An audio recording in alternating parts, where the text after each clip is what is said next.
در ترجمه معنا چنین آمده است: همان کسی که در پنهانی از الله مهربان بترسید و با دل توبه‌کار پیش آید، برای این مؤمنان گویند به سلامت داخل بهشت شوید، این روز روزی جاودانی است.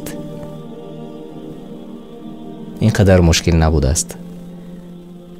از این خاطر اکثر از ما و شما و اکثر از دوستانی ما و شما و گاهی می شود که نزدیکانی ما و شما می گویند که اینقدر مشکل است و اینقدر اطاعت کردن به دین اسلام مشکل است. نه، مشکل نیست، به نهایت آسان است در آمدن به همان بهشتی وعده شده الله سبحانه و تعالی، و بهشتی که پیامبران برای ما دربارش نقل کردند، پند دادند.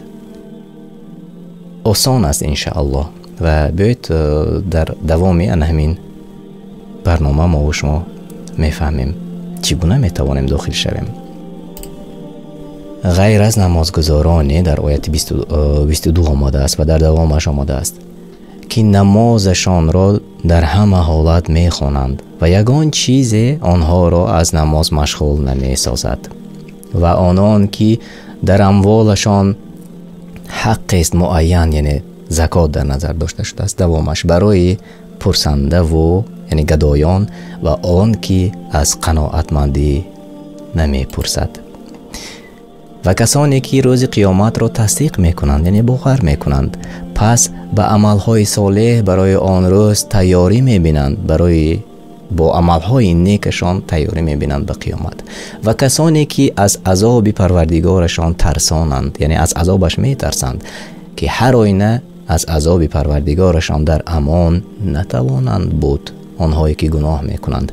و کسانی که شرمگاه خود را از تمام آن چیزهایی که حرام است نگاه میدارند، مگر برای همسرانشان یا کنیزانشان که در این حال البته ملامتی بر آنها نیست، یعنی غیر از همسران و کنیزان دیگر با کسی یا شرمگاه خود را به دیگران نشان نمیدهند. دوامش: پس کسی که برای قضای شهوت خود از غیر همسران و کنیزان خود طلب کند، پس آنها از حد گذشتگانند، یعنی گناهگارانند.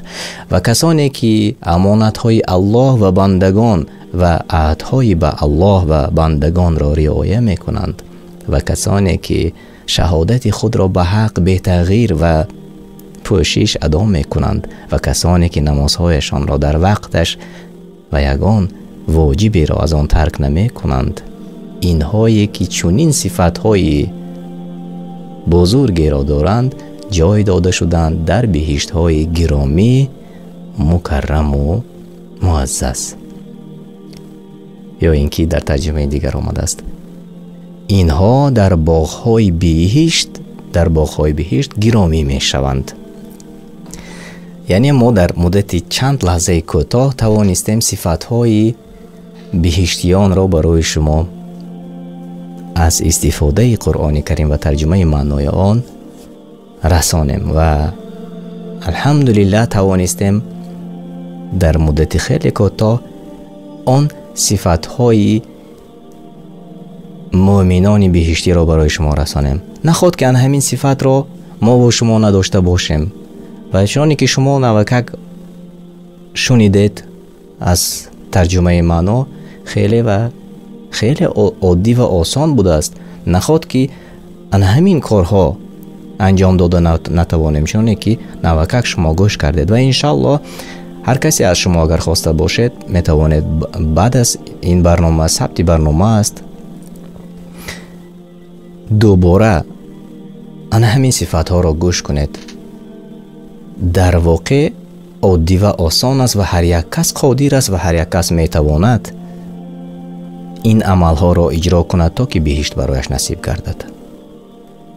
الله تعالی هر یک از ما و شما را پاداش نیک دهد و الله تعالی کند که هر یک از شما و نزدیکانتان مسلمان مؤمن باشد و بهشت را نصیب گرداند الله تعالی برای هر یک از شما، هر یک از ما و شما.